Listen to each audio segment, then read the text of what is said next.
the public to remain mute until recognized by the council president. Also, for former members, for the members of the public, please remove your camera for duration of this meeting unless you are participating in public speak time or public hearing. Thank you. This meeting is now called to order. Barbara. Connie Denham. Here. Salem Derby. Omar Gomez. Here. JP Kaczynski. Here. Tom Peak. Here. Brad Riley. Here. Dan Rist. Here. Lindsay Rothschild. Owen Zaret. President. Please stand up for the pledge of the allegiance. Pledge of allegiance to the flag. Flag, United States of America, Republic for which it stands, one nation, under God, indivisible, with liberty and justice for all. So we don't have any minutes to approve tonight, but we have to guess that we have to recognize tonight that we didn't did in the last few meetings because the few meeting was remote, and the last meeting was our first try doing everything hybrid. But tonight we have two former councilors, and we have two plaques for them. So first, I wanna call Erica Flott. Here you go. Here.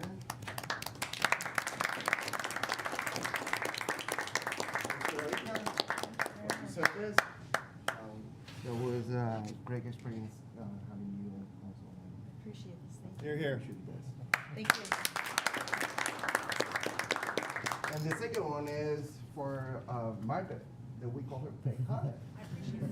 And she was the council president, and I learned so much from you and the challenge that you had for the last 2 years dealing with remote meetings.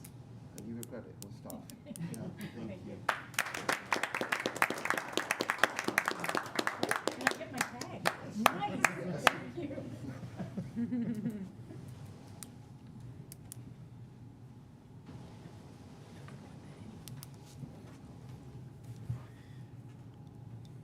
Now, after that, I will say thank you again for both for serving as at the council, and that was tough 2 years, especially dealing remote and with COVID. You guys did a great job.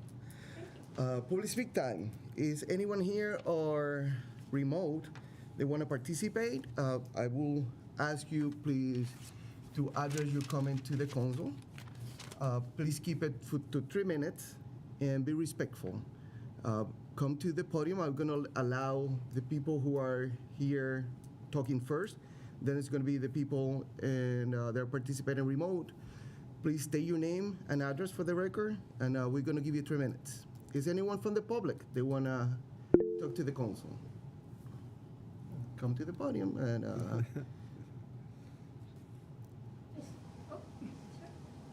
feel free to, yes.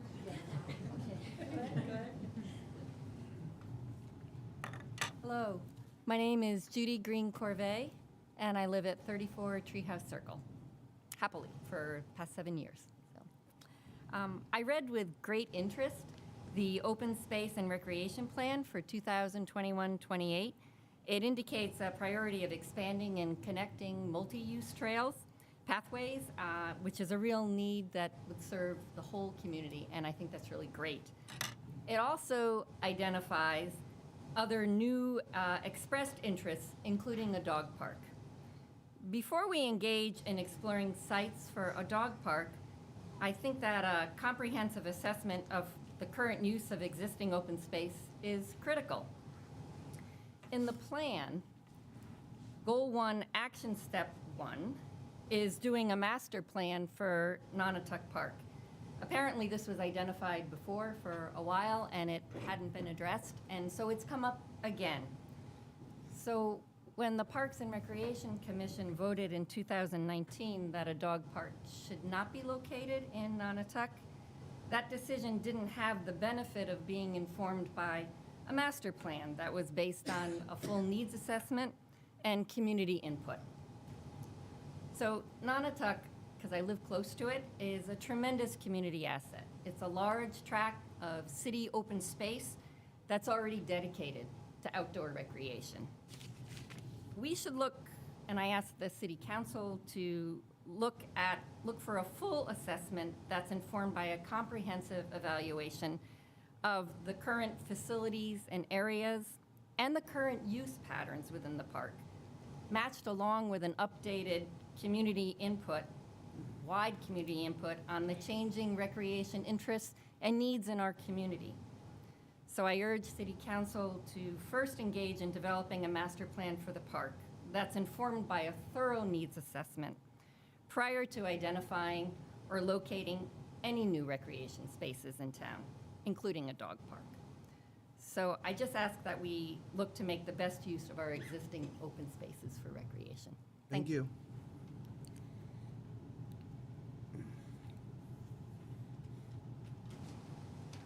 Hi. Hi. I'm Mary Lou Splain. I live at 31 Treehouse Circle, and I'm in a follow-up position to her. So I just want to remind the council and everybody else that a study was done by Berkshire Design Group back in 2019 on the dog park. This was CPA money that was used for this, and a lot of staff time, city staff time, and resources went into this. A number of city-owned properties were identified as possible sites. And there was a list of criteria that was included in that preliminary report that I feel should be looked at again. The only two sites that actually met the criteria and were not discounted was an Oliver Street site and then original Nonotuck Park site. Then COVID came, and I'm not sure what rumors had that Nonotuck wasn't viable, and I never heard about Oliver Street, so I don't know what went on there. And then the next thing I saw was a article in the Gazette that mentioned a site on next to the cemetery that was part of Nonotuck Park, and according to the article, it said that the issue was that wasn't a good site because of noise. And so I'd like to go back and mention the noise. So if noise is not good for a cemetery, I'm not sure that same noise factor of a dog park is good for a neighborhood, or a neighborhood that abuts is in or abuts a dog park. And my understanding was that was a reason why a number of the sites were discounted originally, including the Button Road Park Street site. And so the issues that were addressed in connection with the Park Street site in 2019 are still there. In fact, it's gotten worse with the construction of Mountain View School. Before the gates were closed to take down the construction, we had unbelievable traffic coming down Button from parents who did not want to use the Rotary. We had people lined up on Treehouse Circle, idling, waiting for their children to come out or dropping them off in the morning. And we're going to add more traffic with the K through 4 coming in. I love having the school there. I just don't think that considering that site again is worth that effort. In addition, I had seen the Plains to School report that was done, I believe, by Conway School a couple years ago, and that pathway would have gone through the Park Street site. And to me, that's incompatible with having a dog park and cars coming in and out all the time. So I would ask that be taken into consideration as well. But really, I think citing a dog park near any residential neighborhood it's not fair to the residents when you've got all that extra traffic. So thank you for your time. Thank you. Anyone else from the public?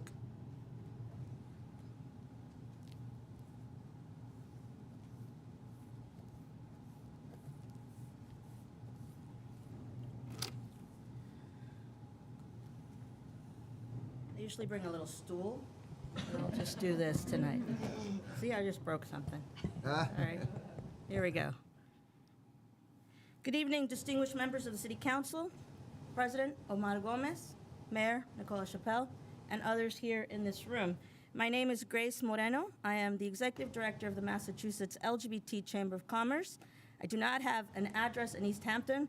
God knows I've been trying to buy something out here for a while, but nothing seems to be taking my bid. I live in 16 Snowden Way, Dorchester, Massachusetts. I come before you today because I do not have a white voice. I do not have a white voice when I go get a loan at the bank. I do not have a white voice when I get pulled over by the police. I do not have a white voice, even though you can see that I don't have an accent. Not a Texan one from where I immigrated. Not a Boston one for where I've lived the past 25 years. I speak what they call journalism English. That means that I could be a news anchor. Yet, when I walk out into the world, my voice is not white because it's coming out of my thick brown lips and my brown round face. Why isn't my voice white? Because, ladies and gentlemen, we live, as has been heightened in the past 5 years, in a racist society where the playing ground is not fair, where time and time again we look at the statistics and black and brown people are treated differently. We've seen it happen to our friends.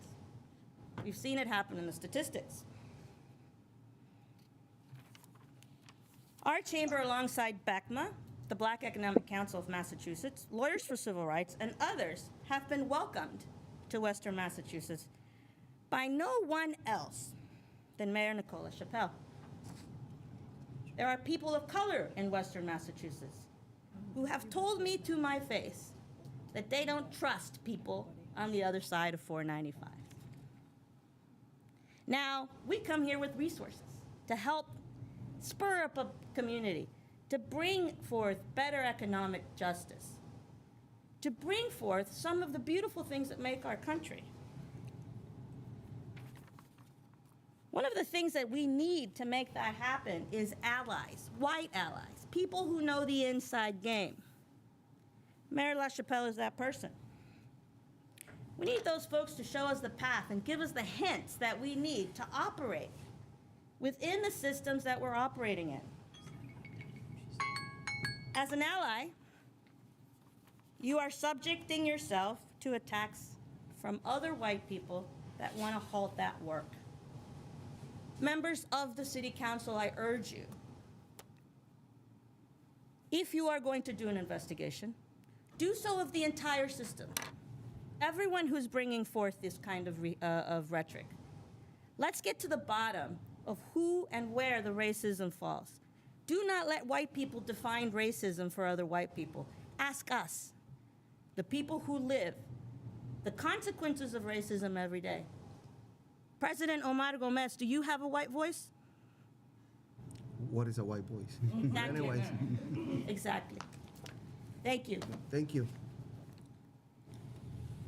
You want me to fix it? Yes, she's gonna fix the computer, so, because we have a camera there. So. I know, it's so tricky. They're getting it from Easthampton. Yeah, that's good.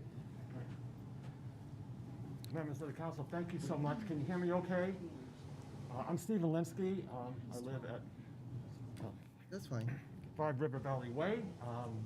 We get a heavy dose of Treehouse Circle here tonight. I'm joining my friends, but I'm going to talk about something different. In fact, some of what Ms. Moreno just said applies to what I want to say. I wanted to come personally to thank you so much for docketing a resolution that's on tonight's agenda, item 11B, I believe it is, on the agenda. And that relates to a ballot question that will appear on November's ballot. And the purpose of this ballot question is to do what was done recently in California in 2020, in which the state employment law in California was voted down after over $200 million was sunk in by folks in the high-tech circles who are promoting the gig economy for Lyft drivers and Uber drivers, whatever. And part of why I came down personally is I want you to appreciate that even though we're talking about something that is 7 months away from us, time is of the essence. Already, and I saw it myself this weekend, there are ads rolling out. There's going to be a lot of money at play. And this, sometimes we can discuss ballot questions and they're interesting and there are two sides. This one is not really that complicated. Okay. Right now, if you like a ride app, whatever, you're free to get one. It's not like you can't. Of course you can. But what the owners here at Lyft and others want to do is to make sure that they don't have employees that they have to worry about. They do not want folks who have rights under the law, the simple things like workers' compensation in case you get hurt on the job, like unemployment in case you get laid off and not your fault, Social Security, health care, the things that ought to be basic and part of anyone who works in this country should get. This is nothing but a land grab, okay? It does not affect whether you can, as a customer, I want folks to make sure if you like your Lyft or whatever, you're gonna be free to get it just as you are today.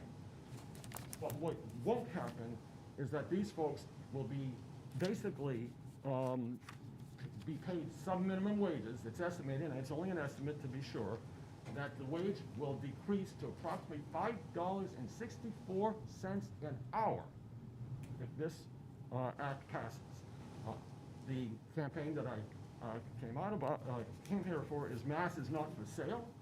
This is a ballot question. There's a bill in the state legislature, which is House Bill 1234. This is a companion piece that's going to be out in the ballot, Proposition 22. And it is just simply a way in which powerful, high-tech companies can make more money. And it's based on a big lie that the folks that you'll see the ads, okay, I'll wrap up very quickly. You'll see the ads. They parade out working class people, many with brown and black faces, okay, who you would think are asking you to vote for this. Do you really think that those are the folks who are pouring in the $200 million behind this ballot question? Please, it's not that at all. This will be extremely detrimental to those folks who are trying to scrape by. And it's interesting because one of the women who was interviewed said basically, yeah, she likes the quote-unquote flexibility. Give me flexibility because I got to work 9 different jobs. That's the society we want? 9 different jobs for someone who is raising a family? I don't think so. So Easthampton, please step up. We need the action taken tonight, if you can do it. Otherwise, as soon as possible. Thank you. Thank you. Thank you. Anyone from here? Yeah. Thank you. Hello, Erica Flood, actually, formerly Erica Boudry now. I'm on Parsons Street, and I want to say hello to Councilor Kwasinski joining us remotely. Actually, what I would like to present is something that was inspired by him just prior to the pandemic. And on my way here, I remembered it because it's a beautiful day out. And just prior to the pandemic, Councilor Kwasinski was encouraging us to get out into small groups and walk around our city. So I would like to encourage the council to consider promoting a Wellness Wednesday, encouraging folks, if you can, to bike or take one of the walk or take one of the Valley bike shares down to Town Hall, join us in person. It's good for your health, it's good for the community. Participating in democracy is what saves democracy. And it all allows us these opportunities to get to know each other and our neighbors and our neighborhoods as you pass through one to the other to make your way here. So please, if you can consider a way to promote Wellness Wednesdays citywide, I think Councilor Kwasinski was really onto something and the pandemic kind of put a halt to it. Thank you. Thank you. Anyone from the room here? Anyone else? No? I will start letting now people from the hybrid. Donovan Lee? Hello, can you hear me? Yes, we can.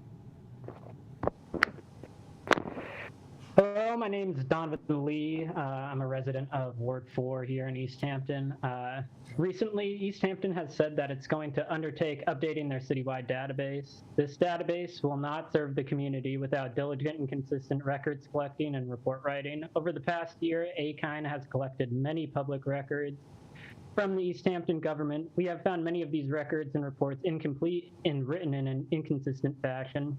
Without complete and accurate records, the community of Easthampton cannot accurately assess what the government is spending money on or what services are being provided with that money. You cannot build a good database with incomplete information. The variations on what is or isn't filled out or how it's filled out from person to person will hinder any ability to use what data that is collected to accurately portray what's going on in our community, taking away our ability to see where and how we can improve. I just wanted to say that. Thank you. Thank you, Donovan. Joanne Kurtz?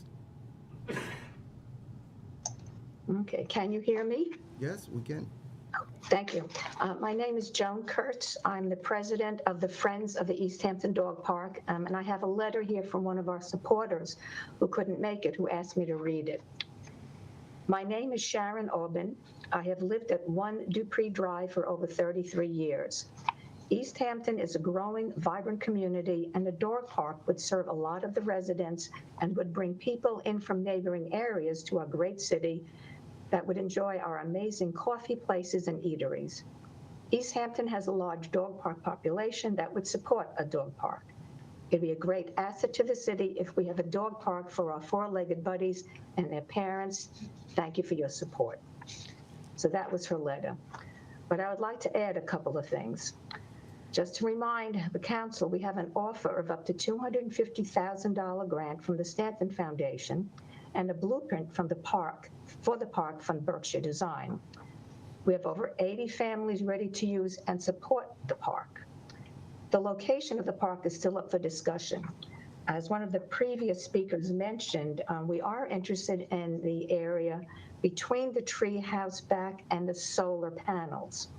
I have on my computer in front of me the report from 2019, which does say that Oliver Street is the first choice as far as the criteria that it met for environmental impact, size, noise, parking, park accessories, etc. But the second choice that came in was behind Treehouse. Nonotuck Park choices were the last two on the list. So the Treehouse is definitely the one that we are still interested in. Mr. Gomez and Mr. Zaret have already expressed their support of a dog park in Easthampton, but now we need more city councilors to come forth and show their support as well. We're going to be holding our first fundraiser on Saturday, May 21st from 10 to noon. We're going to set up in the parking lot of the Dollar General on Union Street opposite Tandem Bagels. We would love if you could stop by and chat with us. Thank you. Thank you. Melissa Incampo?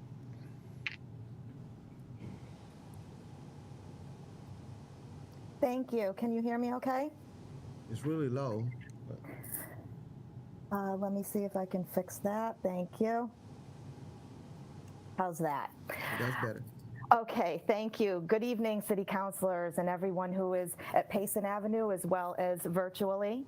My name is Melissa Incampo at 41 South Street, and my family includes Potter. I have a photo, and he is right behind me napping. You might see him, or you might not see him. But I want to let you know that we live and play in a condominium complex with about 15 of our dog neighbors. I am here this evening to support the mission and efforts of the Friends of Easthampton Dog Park, and I'll continue to advocate for Potter and all his buddies in and around Easthampton to socialize with each other and strive to be their best selves.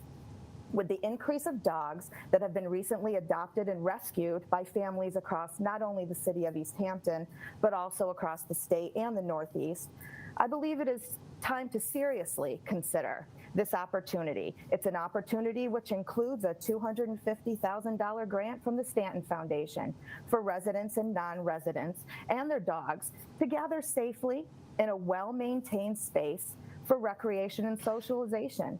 And most importantly, there are no costs to taxpayers. Certainly not all city residents with dogs have a fenced-in property to let the unleashed dogs out. With the Stanton Foundation grant, as well as over 85 volunteers ready to support this effort, it is time to create an intentional and designated location for our community and our canines to grow, run, sniff, and thrive with our active play. And we should not have to travel far out of the city to find unleashed playtime for our dogs. I hope you will consider the many ways in which the City Council can continue to support and partner with the Friends of Easthampton Dog Park. Our fundraising efforts are underway, as you've heard, and I hope you will support us on May 21st and find us on Union Street, where we'll be gathering and greeting fellow residents and their beloved pets. Thank you very much for your time. Thank you, Melissa. Shelby?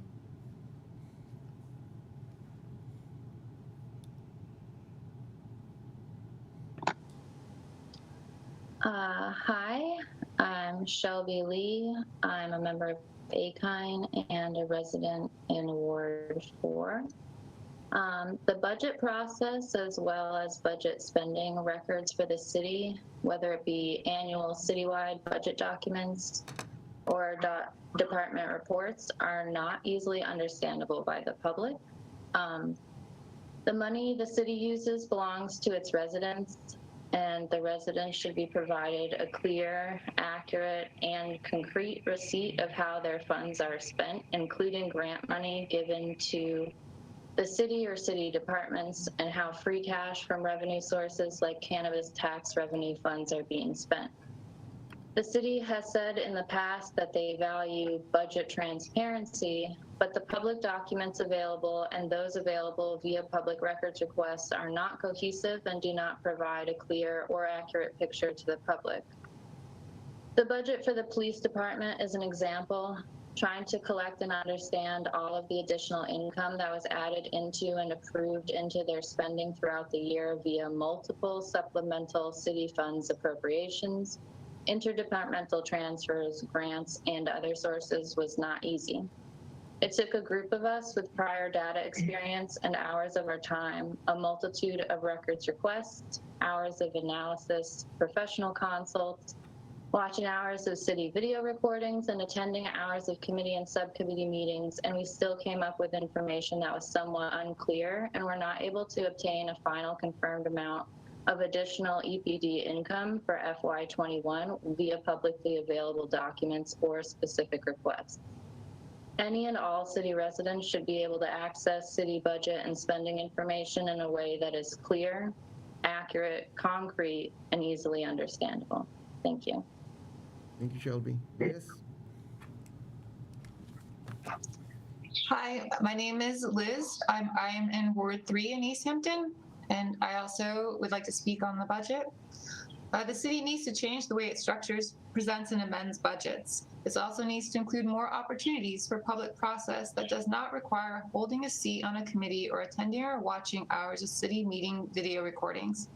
The outdated structure of the city government is hindering true understanding and not setting up the public or the city council in a way that puts them in control of their city funds. The city council cannot act as a check on the mayor or for the mayor if there is not clear understanding.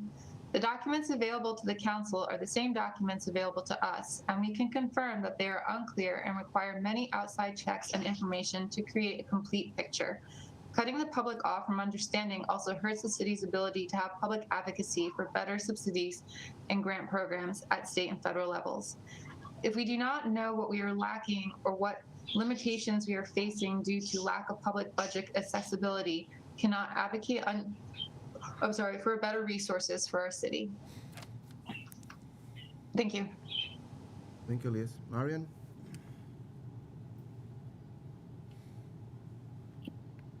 Hi, good evening. My name is Maren Goldstein. I live at 16 John Street. I am the finance chair of the school committee. So thank you so much, city council members and mayor. I believe that tonight is going to be the presentation from the mayor's office to the city council for the first beginning of discussion of the budget. And I just wanted to call attention to the school budget this year.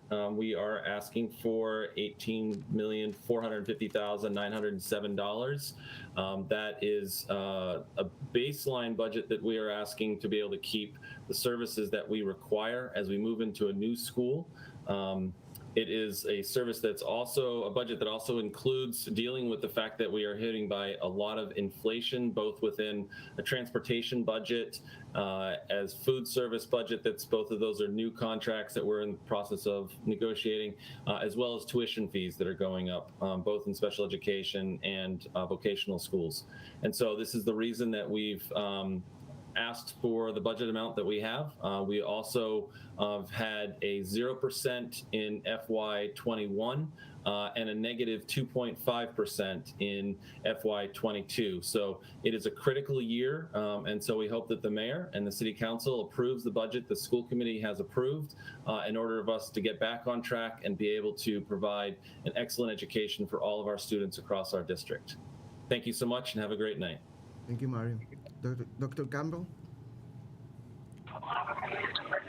Good evening, everybody. I'm calling in here from Rochester, New York at an event. I knew about this meeting, so I wanted to quickly call in and say that I've been working in the area, Easthampton specifically, for about a year and a half now on a number of community engagement projects. And I understand there's been a lot of things that have transpired recently, and I think it's important to articulate I definitely do not have a white voice.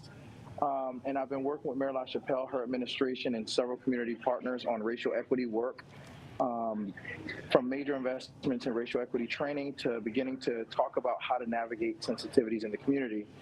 And so I just want to lift up that I regard Mayor LaChapelle as an ally and really trying to authentically do real work to transform the community. So I just wanted to lend that and wish you all the continued success of your meeting.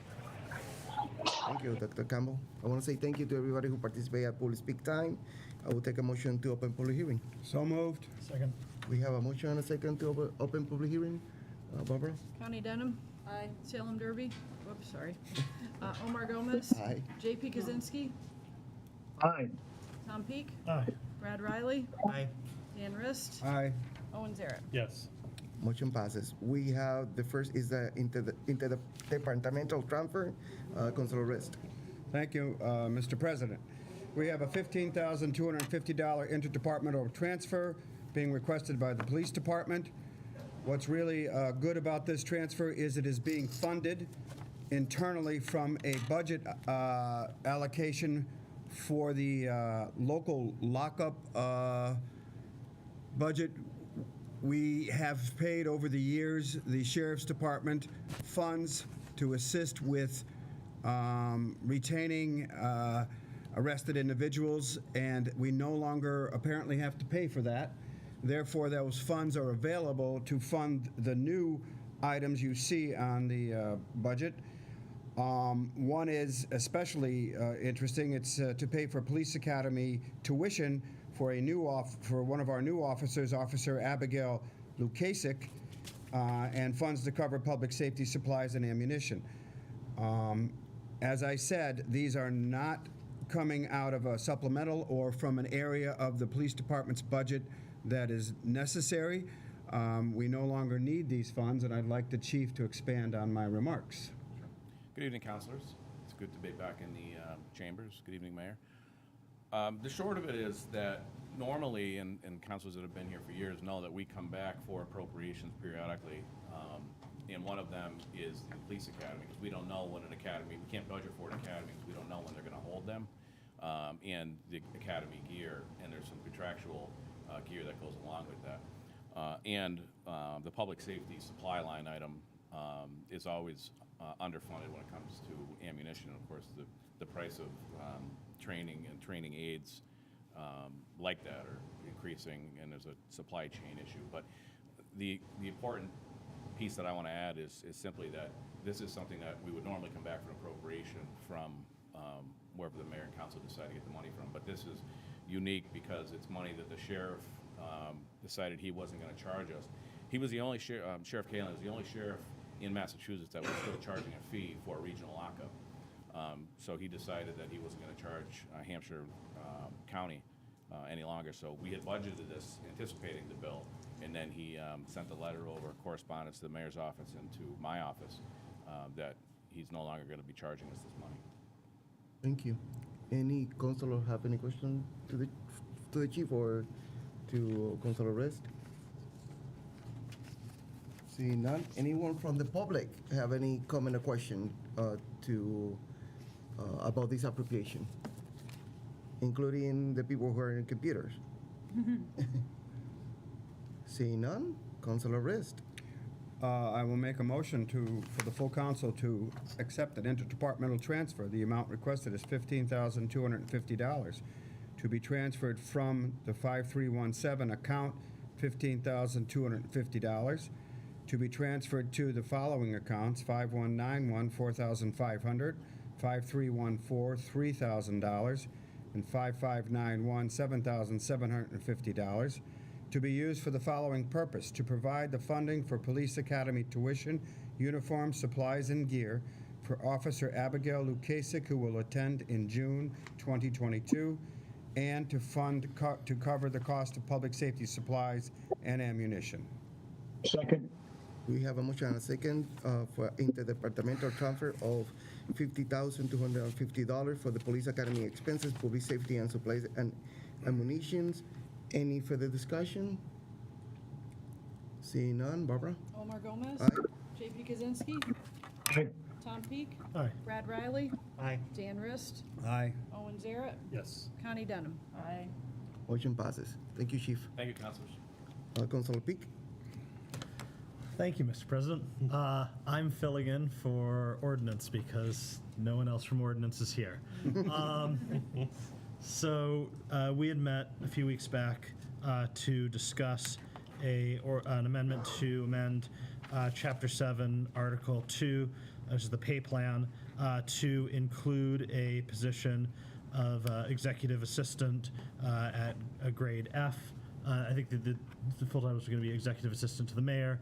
We had gone over the description of the job, and we felt that with the increased responsibilities, the grade F seemed appropriate. But at the time, we didn't get an opportunity to discuss sort of the broader vision with the mayor, who wasn't able to make that meeting. So I was hoping, if not to put you on the spot, that perhaps you could elaborate on that. Yes, with the chair. Can you please,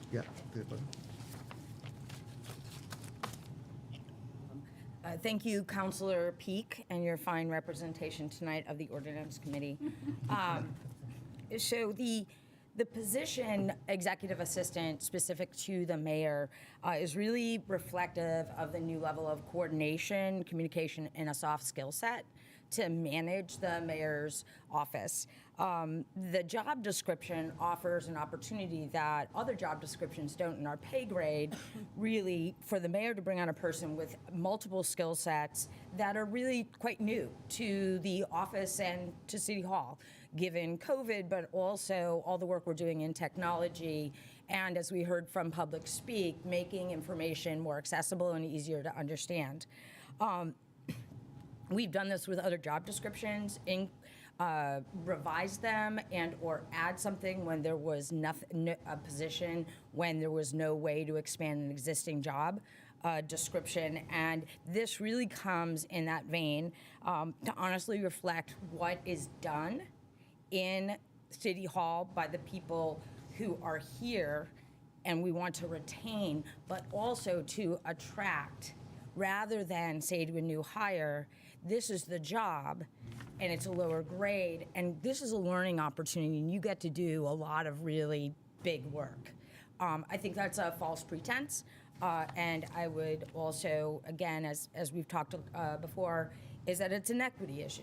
The reality is most of the folks who occupy the jobs now and occupy assistant and clerk positions in municipal government are women.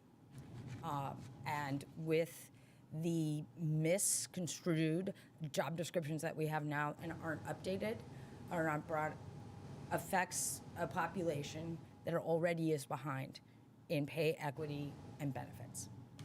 Thank you. Any questions from the councilors? Councilor Rist? Madam Mayor, this is a new position. It is. It does not necessarily replace the current position, correct? It does not currently replace the position, and for future mayors, I have, and you'll see in my budget proposal, a vision for my office and what I feel I need and the city deserves. But it also gives future mayors more latitude to decide what skill set and appropriately recruit for those positions.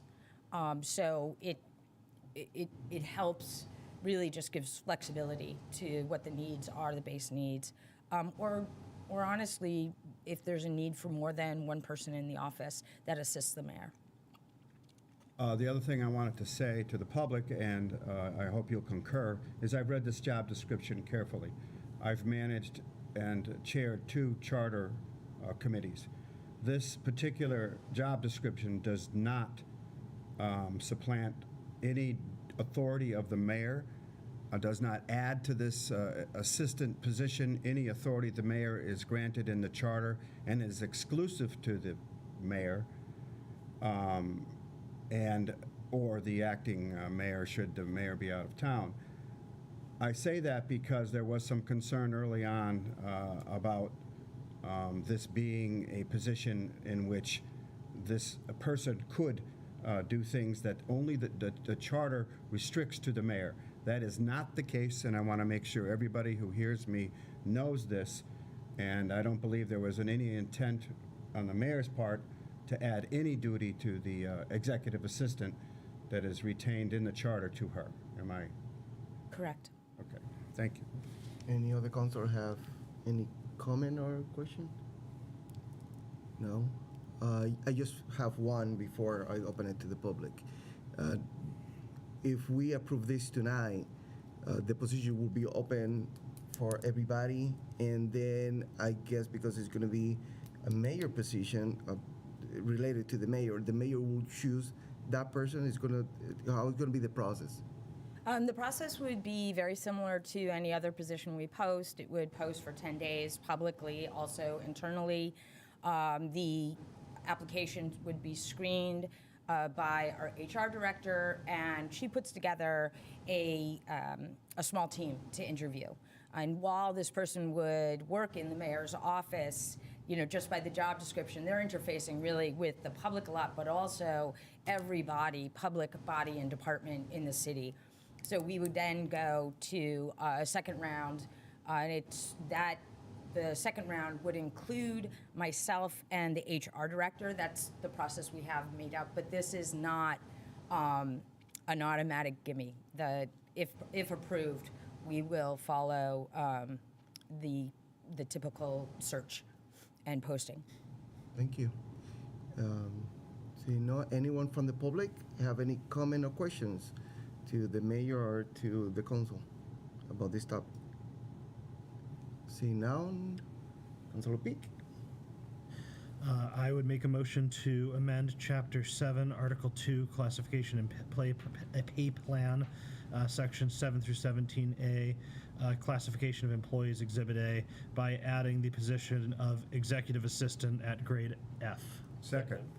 We have a motion and a second to the City Ordinance amend Chapter 7, Article 2, Classification and Pay Plan, Section 717A, Classification of Employment, Exhibit A, by adding the position of Executive Assistant position at grade F.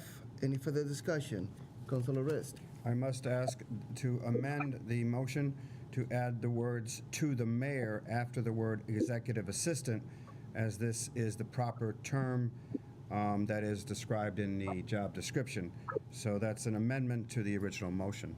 Requires another second. We have a motion and a second to amend the title of the position. Any further discussion about the amendment? Seeing none, Barbara? J.P. Kaczynski, Yes. Tom Peak, Aye. Brad Riley, Aye. Dan Rist, Aye. Owen Zaret, Yes. Connie Denham, Omar Gomez. Aye. Motion passes. We have a motion and a second as amended. Any further discussion? Seeing none, Barbara? Tom Peak? Aye. Brad Riley? Aye. Dan Rist? Aye. Owen Zaret? Yes. Connie Denham? Aye. Omar Gomez? Aye. JP Kaczynski? Yes. Motion passes. I will take a motion to close the public hearing. So moved. Second. We have a motion and a second to close public hearing. Barbara? Brad Riley? Aye. Dan Rist? Aye. Owen Zaret? Yes. Connie Denham? Aye. Omar Gomez? Aye. JP Kaczynski? Yes. Tom Peak? Aye. Motion passes. We have communication from elected officials, board and committee. We have the planning board recommendation, rezoning amendments for housing, for the art smart growth. That's for information to the councilors. Read it. That's coming to the council pretty soon, so I would encourage you to read it. We have Cindy from the Council on Aging. We're gonna move the report from the senior tax work from the bottom of the agenda to now. So I will give the opportunity to Cindy to give us the report. Okay. And can you please state your name and position in the city, that way everybody will know. Hi, I'm Cynthia Terrell. I'm the director of the Council on Aging since October 2021, so most of you haven't seen my face before. And I'm joined by Teresa O'Connor, who's a senior tax worker. So I'll just give you an update on year one of the 3-year pilot that city government approved, and then talk with you about our plan upcoming for year 2, which is happening right now as we speak.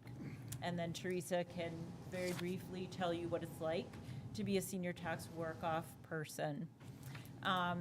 So year 1, we filled 9 of 10 approved positions. The 10th was for the school department, and they weren't able to host that position. There were 9 positions, 4 in the Council on Aging, and several assisting with other duties throughout the city. The success of the program, both for the taxpayer people who filled those positions and for those departments, was such that the departments communicated, assessed how it went, and asked to increase the number of positions. And most of the people who filled the positions want to reapply, so that also shows some success in terms of how they were supervised and how they worked. We are going to put 20 people into positions. We've created from those 9 positions some duplicates so that we can have more people filling roles like receptionist at the Council on Aging in the afternoon. And we're creating some new positions. I hope to have about 25 to 22 job descriptions. And the point of that is so that if people apply but they don't match exactly one of 20 positions, this way we have a few more positions so we can accommodate some more taxpayers. We need to get all of the applications by May 30th. We're filling them on a rolling basis. So we want the public to know to get their applications in right away. There was a press release and some earned media about this. We also have on-site postings.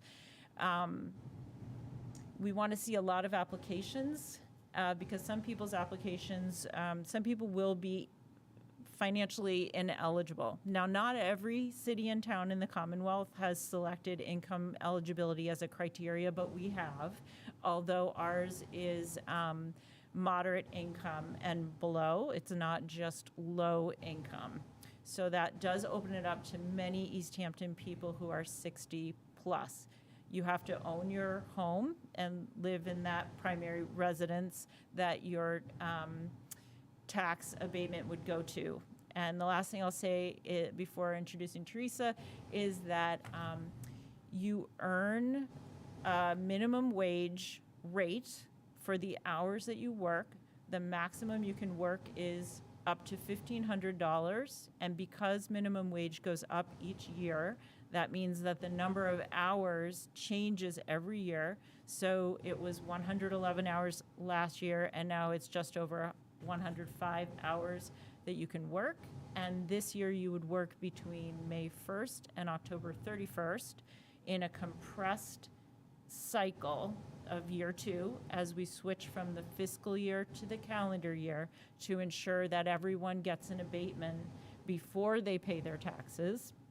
And year 3 will begin January 1, work by October 31, so you have more time to get your work done, and people will not work in November and December. So we'll have a much smoother fiscal process. It'll be easier for the taxpayers, and also they'll have those seasonal positions where you can work outside. There's more months to be able to work outside than in year 1. So Teresa, you want to come up and just introduce yourself and talk a little bit about your experience as a senior tax work-off taxpayer. Sure. Hello, and thank you for having me here tonight. Mostly, I think what I would like to do Just is... for the record, can you please state your name? Oh, yes. Thank you. My name is Teresa O'Connor. I've been a resident in Easthampton for about 30 years now. And I've been mostly retired for the last several years. And so what I want to do primarily is just thank you all tonight, the City Council, the Mayor, and the taxpayers of Easthampton for putting this senior tax work-off program into place, trying it out last year, and now extending it. I do think it's a really good program. And so I also encourage other seniors to consider it. I think it's a very senior-friendly process in terms of the interview process actually was fun that I went through. It was very pleasant. And then the expectations are not too high the way sometimes competitive jobs can be. I think for seniors, for me, it was a very pleasant experience to just for me, I'm doing 4 hours on Friday afternoons working at the reception desk at the senior center, and the staff have been very supportive. And so I enjoy the work, and so I guess what I want to communicate tonight is the $1,500 tax assistance in return for the work has actually been very, very helpful for my budget. But beyond that, in terms of the social, just getting back into, a little bit the work world has been a very nice process for me. It impacts not just the 4 hours that I work, but it actually has a little bit of impact on me throughout the week to know that I'm part of the senior center and I feel a little part of the working world again. It's just a nice process, so thank you, and I encourage any seniors out there who are thinking about it to give it a shot. Thank you. Thank you. Is any councilor have any question to Cindy? Keep up the good work. Yes, yes. It's great to hear. Thank you. Very much. Thank you. And just to let people know how they can apply? Okay, so you can go to the city website, easthamptonma.gov/COA. And if you don't have a printer, you can come to the Council on Aging, and you can also call us and we'll mail you an application. And the council on aging hours are? The Council on Aging hours are 8 to 4 Monday through Friday, with a little fresh surprise for you. Starting May 1st, we'll be open until 7 on Tuesdays, so progress. Thank you. Thank you. Thank you. Mr. President? Or the council have any communications? Mr. President? I'm sorry, sorry, Kosinski. Yes. May I address the issue of the senior tax work-off program, and would you entertain a motion to close the committee at this time? We can do that at the end of the agenda, because it's At the end of the agenda. If I may speak to the program for a moment, I simply wanted to say that I think it's remarkable that this program, which was completely new to Easthampton, was able to get off the ground during COVID. That is just an amazing feat, number one, that it was a new program that was integrated, I think, very well by the administration within the executive departments. And there was a change of directors in the Council on Aging. So I think all of those factors were up against the program. And I think the commitment of the staff and the volunteers made it such a success. We were able to have workers at the Park and Recreation through maintaining the rail trail, the Manhan Rail Trail, again at the Council on Aging, within the police department, working as school crossing guards, as substitute guards, and so that if somebody was out sick or needed time off for some reason, there was someone available. We also had a master gardener in the program, clerical assistants at the police department, and along with the Human Resources Department. So, and let me also mention the Main Street Cemetery.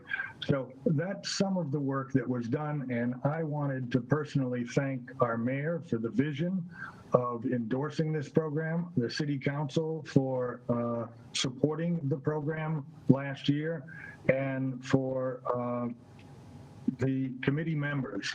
And if I may mention, Jennifer Gallant, Joe Banis, Brendan Rogers, Peg Conniff, Jay Andryzik, Stan Diamond, Cindy Terrell, and I thank you for making this program such a success.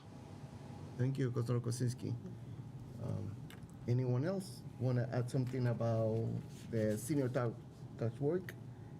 No. So now communication from Councilor Zarek. Thank you, Mr. President. Just a few quick communications about some events and some goings on in the city. I'd also be remiss if I didn't thank all the people involved for our hybrid meeting setup. It's really impressive how this pretty much went off without a hitch last meeting and continues. So thank you to everyone who made that happen. I know it was a lot of work. As the councilors are aware, through communication, we have access to ride-alongs with the police department. I would highly recommend that the councilors take up the police department on that offer. I had an opportunity a couple months ago to ride with Detective Bollier and his partner Gino, who are both extremely pleasant, and just recently with Sergeant Gribby.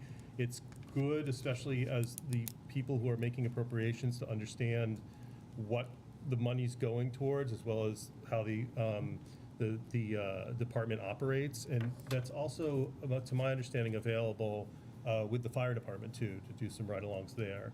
On that note, also don't forget that next Thursday at 6:30, there's the council. It's next Thursday at 6:30? The fire academy. 27, I think, is it? Yeah, I believe, Mr. President. I'll look that. 28th at next Thursday at 6:30.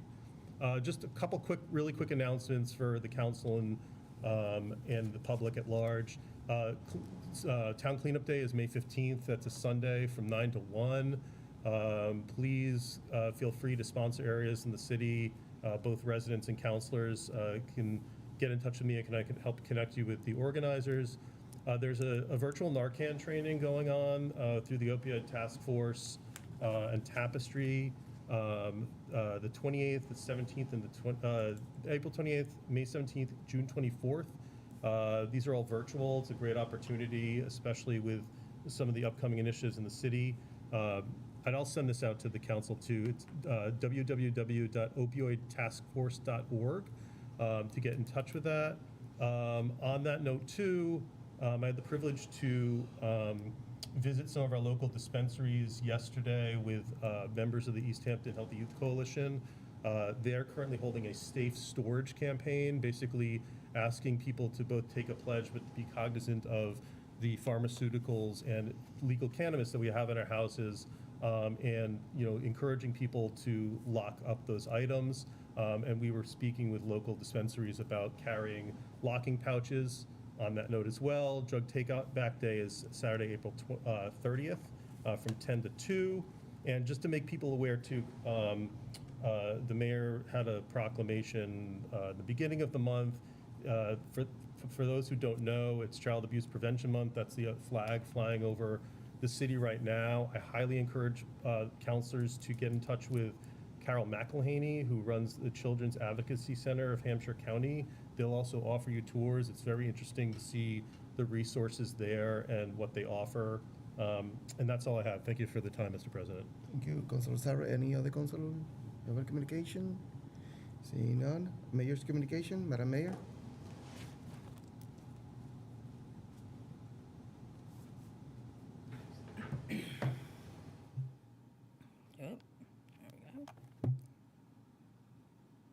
Thank you, President Gomez, for the opportunity to speak briefly tonight. I am aware that the council has a lot of business before it and has already done a lot of business, so I will be brief and provide more information at a later date. But I did want to make two statements tonight.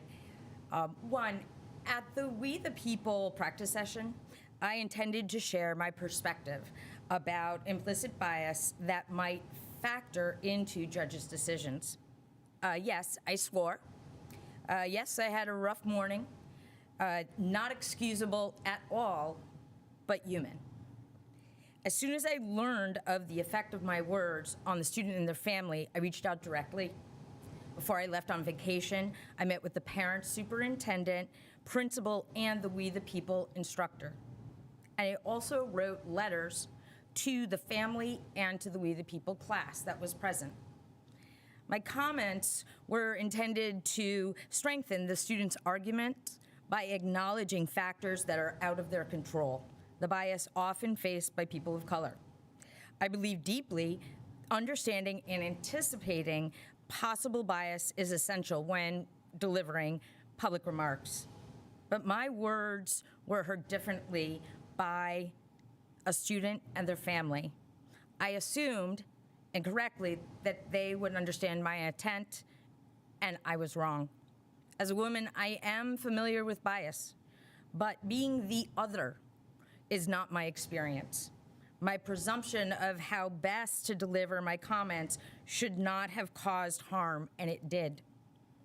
I shouldn't have assumed the audience would understand my intent, and I fully appreciate the mistake I made, and I will do my best not to do it again. I will update the council and residents of our community and my personal and professional steps to break down barriers. And I firmly believe that these barriers must come down for our community's health and success. I would also like to notify the council now, and I just emailed School Superintendent Allison LeClaire, the school committee chair, Cindy Kwasinski, as well as President Gomez, that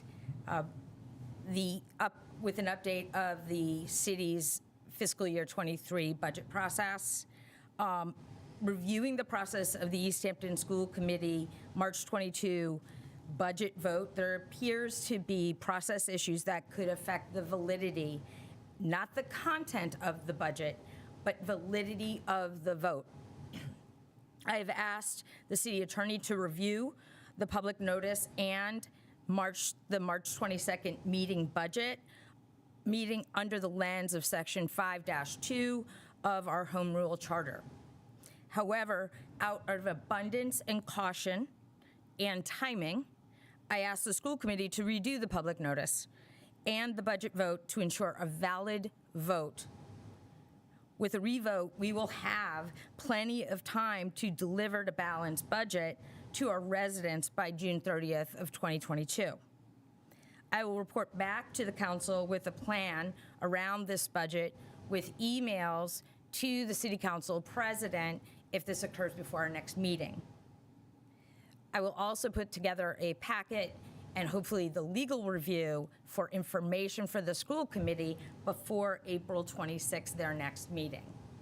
I do, though, encourage, given the timing, that the school committee redoes public notice and the vote, so we know without doubt that that vote is valid for our education line item, which is 2/3 of the city's budget. Thank you. Thank you, Madam Mayor. Thank you again for the opportunity. Any of the council have any questions to the mayor? For the mayor? Seeing none. Correspondent from the president and the vice president. The vice president is not here, so I has my communications.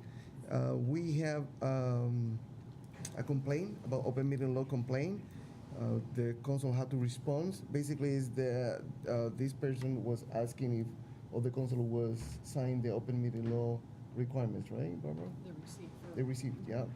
So Barbara is doing the diligence to respond to this complaint, and So far, I've received from everybody. I've not gotten an updated one from Lindsay. Okay, I will be contact her as soon as possible. That way, I will let her know. Mr. President? Yeah, Councilor Rist.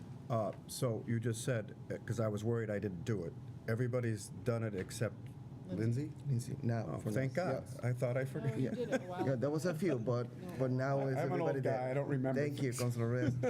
The only thing that I have is that We the People is leaving April 22nd to DC for the national competition. We want to wish you good luck. I hope when they came back with the national title, because we want to see them next meeting. They're going to be here with us. That will end standing report. Finance, Councilor Rist. Thank you, Mr. President. We have some new business which will be presented to the Finance Committee later on this evening. We will meet next Wednesday at 5 p.m. This meeting will need to continue to be remote, as I do not want to attend. I'm leaving on a plane the next day, so I kind of don't want to get COVID. Not that any of you would give it to me, but so we'll be virtual 5 p.m. Next week. Also, the mayor just announced that she will be presenting the budget on May 4th, and I would like to repeat for the public's sake what I've sent to the council. The Finance Committee meetings on the budget will take place as scheduled, because the delay in the mayor's presentation does not affect those dates. That is May 9th, Public Works, Enterprise, Culture and Recreation. May 11th, General Government, Human Services. May 16th, Public Safety and the CPA. May 23rd, Education, Debt and Interest and Unclassified. And May 25th, we will review revenue and we'll take final votes. Another thing, I wanted to read a statement regarding some scuttlebutt. I'm sending this because the budget hearings are coming up and I want to clear up any misunderstandings. Regarding Finance Committee budget hearings, the role of the City Council is to examine the budget as supplied by the mayor for all departments, as it has been for my 26 years on this council. The only authority we have, as established by state law, is to approve or reduce the budget for any department. We cannot add to the budget in any way. We do this only through subsequent supplemental appropriations submitted by the mayor during the fiscal year the budget has been approved for by this council. It has come to my attention that there are some residents or other government officials who feel the council has the authority to approve the school committee's budget as it has been requested by that committee, bypassing the mayor. This is not the case and never has been. However, to confirm this, the president has received an opinion by the city attorney that does indeed confirm our role is only to approve the mayor's budget and not to independently approve the school budget. He cites state law as well as our charter. This opinion will be made available to all by the president. I bring this up to hopefully avoid such debate during the Finance Committee budget hearings. Respectfully. That concludes, Mr. President, unless anybody has any questions. We have to extend one of the charter require, no? No, she told me that she made a mistake on the agenda. That was done at the last meeting, Okay. as well as one under ordinance. Okay. Yep, I missed it. Thank you. I just saw it there. Yep. That's why I bring it up. Thank you, Councilor Rest. Public Safety, Councilor Sarek. Thank you, Mr. President. We have not met since our last meeting. We do have 2 upcoming meetings prior to the next full city council meeting. One is next Wednesday, the 27th. That is meeting virtually. That is the presentation from the working group about Narcan boxes in the city. I do want to just address a question from last meeting about the word discussion. The opportunity for this item is just so that there could be public interaction for the public and interaction from the council on this item that's being introduced. It's more of a discussion a presentation than discussion of any policy, just to be clear. So that will be virtually next Wednesday at 6, and then we also meet in person at 6 p.m. on the 3rd. And that will be a quarterly review with the DPW, as well as then also to discuss with the DPW director who will be there some of our ongoing items, which include the four-way traffic light, South and Main item, and the speed monitoring signs.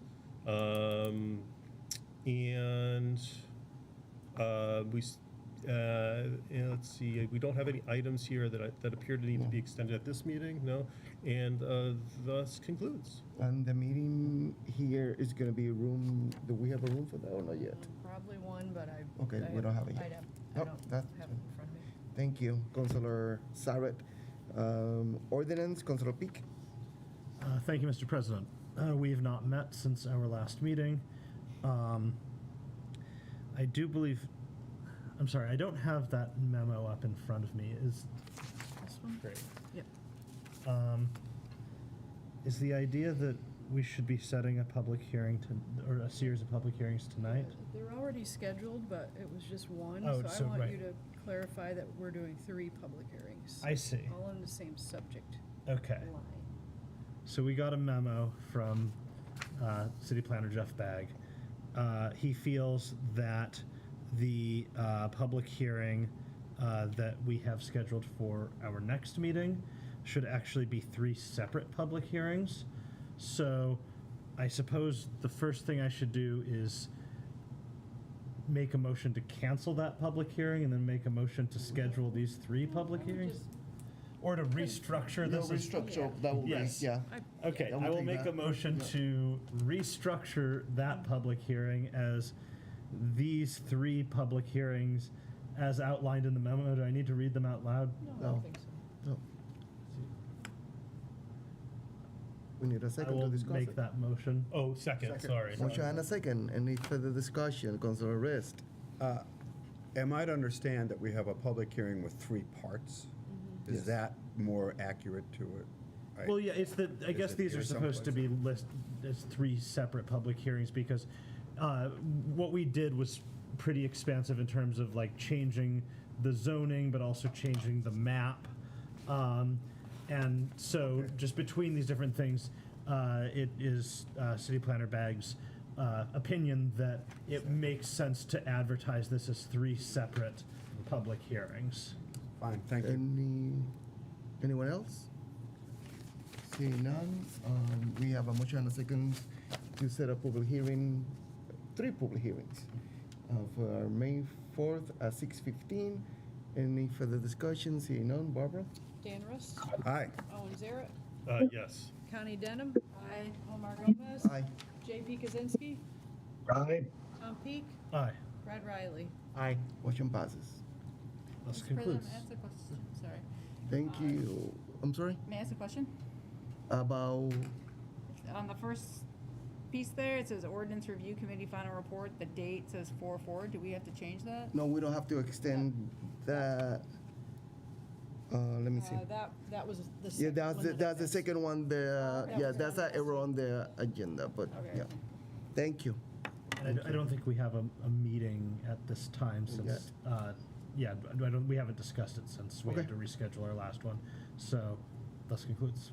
Thank you, Councilor Peak. Rules and Government, Councilor Rist. Mr. President, I am going to turn, I was unable to make the last meeting, and the 2 resolutions were discussed and approved. I'm going to turn over discussion and a motion for those over to Councilor Denham. Okay, Mr. President. So in regards to the, which one was first? Just want to make sure the gender neutral resolution was in support of House Bill 3126, an act providing for a gender neutral designation on state documents and identification. We met last week and discussed the importance for this designation and the impact on non-binary residents, particularly youth, and the impact on them. We had guest speakers et cetera, and we voted unanimously to support this resolution. And out of respect to the work that other councilors had put on this, I would, with your, out of respect to you, defer to Councilor Riley to read the resolution. Councilor Riley? Okay. So I would like to make a motion to the full city council to consider a resolution in support of H3126, an act providing for a gender non-binary designation on state documents and identifications. Whereas H3126, an act providing for a gender non-binary designation on state documents and identifications, will create a list of all forms and documents requiring individuals to indicate their gender, and whereas H3126 will require all such forms to provide for a gender non-binary identification shown as X, and whereas the Massachusetts RMV has allowed for an X gender marker on driver's licenses and ID cards since 2019 via administrative change, and whereas 22 states and the District of Columbia allow non-binary gender identification on at least state IDs, and whereas in 2021, federal government allows for a gender X marker for gender non-binary persons on their passports, and whereas currently in Massachusetts, a person who is neither male nor female has no appropriate gender option on a majority of non-ID state forms, and whereas the Massachusetts Transgender Political Coalition, the Massachusetts GLBTQ Political Caucus, GLAAD, ACLU of Massachusetts, Mass Equality, the Massachusetts Commission on LGBTQ Youth, Greater Boston PFLAG, and Out Metro West are all organizations that fully support H3126. And whereas the co-editors of the Sage Encyclopedia of Trans Studies affirm that a gender X marker on all government document forms is critical to appropriate inclusion and representation of non-binary persons, and whereas Easthampton has demonstrated an overwhelming support for LGBTQ persons via a non-discrimination resolution, a 2018 resolution in support of ballot question 3, observation of Pride Month, and recently a dedicated LGBTQ Chamber of Commerce. Now, therefore be it resolved on this day, April 20th, 2022, that the City Council of Easthampton, Massachusetts affirms their support for H3126, allowing for a gender X designation on state forms, and in doing so, affirms their support for gender non-binary persons, and be it further resolved that a copy of this resolution shall be sent to State Representatives Dan Carey, sponsors Mindy Dahm and Marjorie Decker, and Chair of Ways and Means Committee Representative Aaron Mikulits. Second. We have a motion and a second to approve the resolution in support of H8126. Any further discussion? Councilor Sarek? Just a couple things, Mr. President. First of all, I want to thank Councilor Riley for co-sponsoring this resolution, and I wanted to thank Professor Jenny Beeman, who spoke at the Rules and Governments Relations Committee meeting. Professor Beeman, who uses they/them pronouns, is one of the co-editors of the Sage Encyclopedia of Trans Studies and had brought this to my attention, which prompted my speaking with Councilor Riley about this resolution. You know, I think without exhausting it, it's important for people who do not identify as male or female to have appropriate representation on forms. And in 2022, it's well acknowledged that there are genders other than male or female, and it's important for us to make sure that people are seen and recognized, and that they feel like they belong in our society and have appropriate representation on the forms that they fill out. Those of you who are at the meeting probably may have noticed that I became a little emotional about this discussion. It's just because it's work like this that makes me very proud to be in government, even though this is not a binding resolution, but it's work like this and resolutions like this that hopefully push folks on Beacon Hill to recognize the will of the people. So I want to just thank the council so far for their support in committee. And again, Councilor Riley, and also congratulations on reading your first resolution in chambers. And again, thank you, everybody. Thank you. Anyone else? Seeing none, Barbara? Owen Zaret? Yes. Connie Denham? Aye. Omar Gomez? Aye. JP Kaczynski? Yes. Tom Peak? Aye. Brad Riley? Aye. Dan Rist? Aye. Motion passes. Councilor Rist? Councilor Denham will also do the next resolution. Councilor Mr. Denham? President.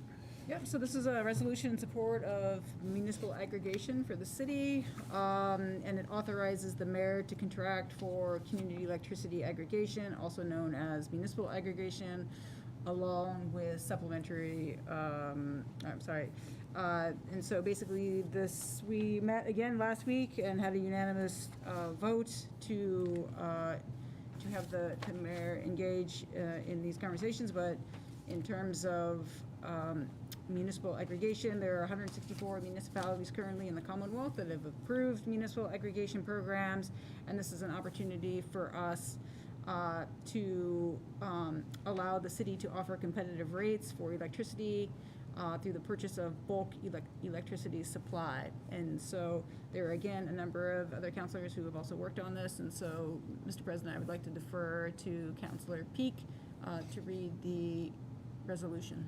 Councilor Peak? Thank you, Mr. President. So this is a resolution in support of municipal aggregation for the city of Easthampton.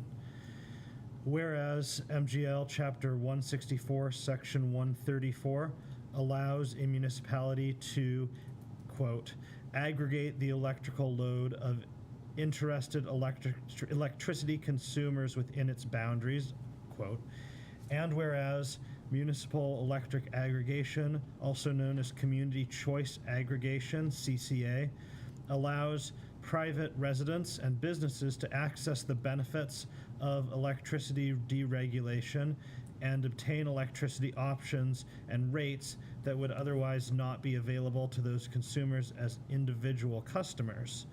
And whereas municipal aggregation allows a municipality to contract for competitive rates and in doing so offer better rate protection for consumers of energy while recognizing that savings and rates cannot be guaranteed.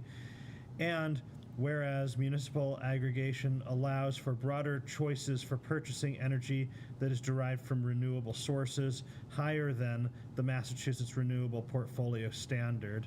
And whereas a municipal aggregation program is entirely voluntary for energy consumers and there is no penalty for individual opt-out.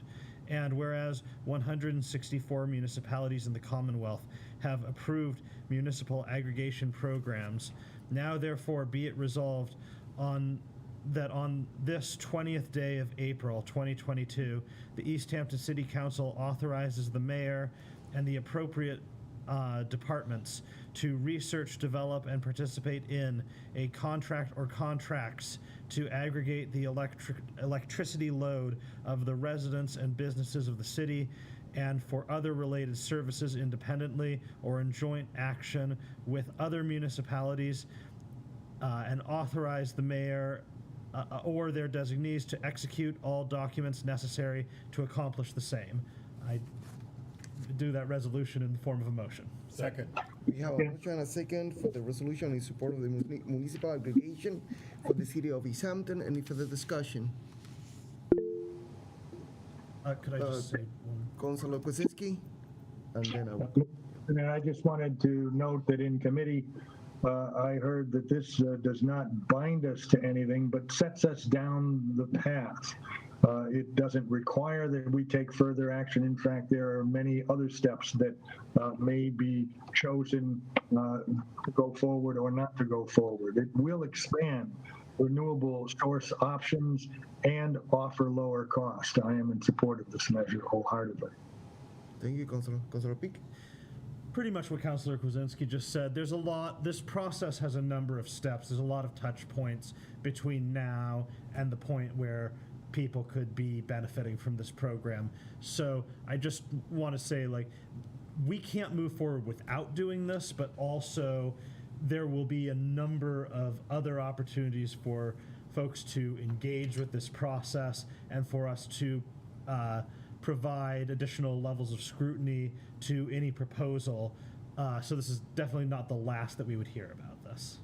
Thank you, Councilor. Any other Councilor? Councilor Sarek? Thank you, Mr. President. Just a quick thank you to the Energy Advisory Committee of Easthampton that brought this forward. There was a lot of work in the background that occurred just to get this to the point of discussing a resolution. And of course, thank you to the other councilors who supported this and to the Rules Committee for supporting it. Barbara? Connie Denham. Aye. Omar Gomez. Aye. JP Kaczynski. Aye. Tom Peak. Aye. Brad Riley. Aye. Dan Rist. Aye. Owen Zara. Yes. Motion passes. Councilor Rist? To conclude, Mr. President, I want to thank you for handling that meeting, and Councilors Denham and Krasinski. I was unable to make it. I'm glad it was successful. Also, it is my hope, and we'll discuss this later, that the resolution on our agenda might be voted on this evening. If it is not, and it is sent to committee, I will be looking to get a meeting together for members, also which I will be unable to attend prior to our next council meeting, as there is hope that this can get done earlier than later. But again, I'm hopeful that the council might approve that resolution this evening. If not, that meeting, I will have to post it and work with the committee members to schedule it if we need to. Thank you. That concludes. Thank you, Councilor Rist. Ad hoc committee, senior tax work off committee, Councilor Kwasinski. Mr. President, we had a nice presentation earlier. I would again thank the council and move to, at this point, close the ad hoc committee. Second. We have a motion and a second to close the senior tax work-off committee. Any further discussion? Councilor Peak.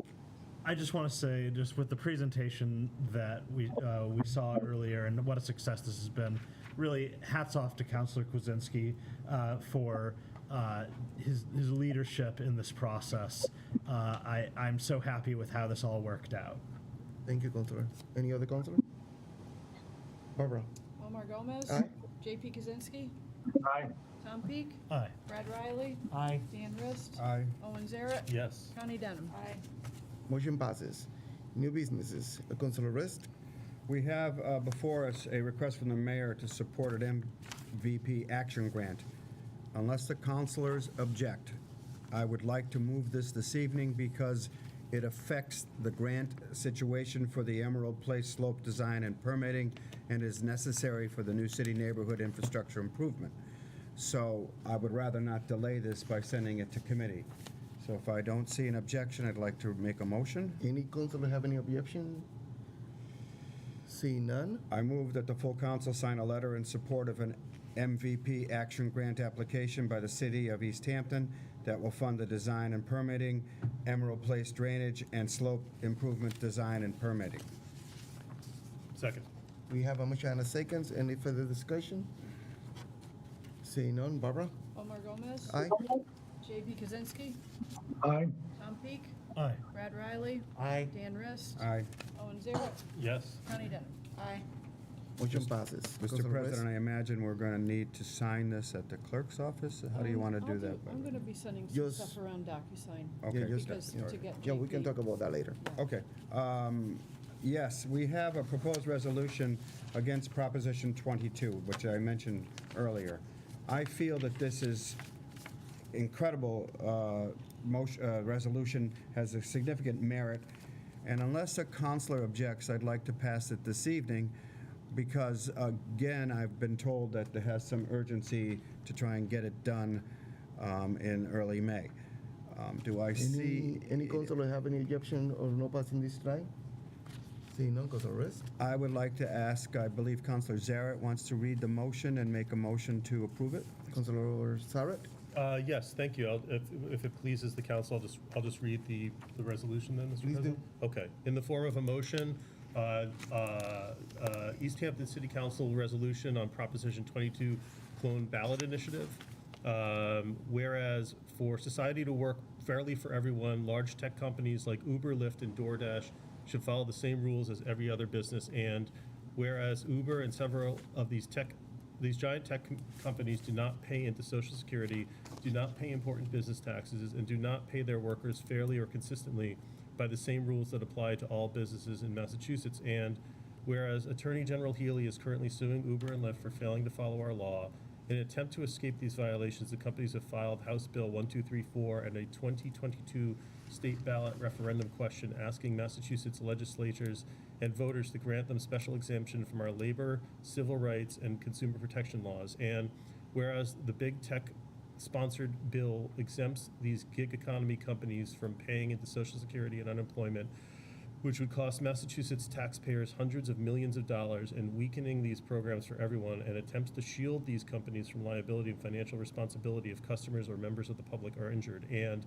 whereas the bill, if passed, would create a permanent underclass of low-wage, mostly black, brown, and immigrant workers by allowing these companies to pay their workers less than minimum wage and provide few, if any, benefits. And whereas at a moment of racial reckoning in our country, the bill would exclude app-based workers from the robust protections against racial discrimination and sexual harassment under the Massachusetts Civil Rights Act, MGL Chapter 151B, and according to many leading voices, passing this bill would be among the biggest steps backwards in the fight for equity and opportunity at work since the passage of the 1964 Civil Rights Act. And whereas last year in California, the same companies pushing House Bill 1234 spent more than $200 million to win a ballot initiative campaign, and now these companies believe they can buy a law to avoid paying into Social Security, avoid paying taxes, and harm workers and consumers. And whereas big tech executives seek to present a false choice, suggesting that if low-wage workers are given any control over their schedules, they must sacrifice the rights and benefits our laws provide. Yet there is nothing that prevents these companies from offering flexible scheduling while also following our civil rights and labor laws today.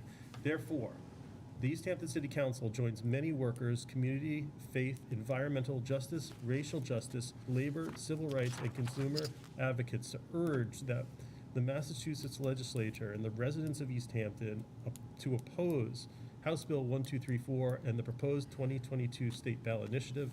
Be it further resolved that a signed copy of this resolution be sent to the offices of State Representative Dan Carey, State Senator John Velas, Attorney General Maura Healey, the Western Mass Area Labor Federation, and Massachusetts is not for sale. Second. We have a motion and a second for the proposal of resolution against Proposition 22 cloning Massachusetts. Any further discussion? Seeing none, Barbara? J.P. Kaczynski? You say aye. Tom Peak? Aye. Brad Riley? Aye. Dan Rist? Aye. Owen Zaret? Yes. Connie Denham? Aye.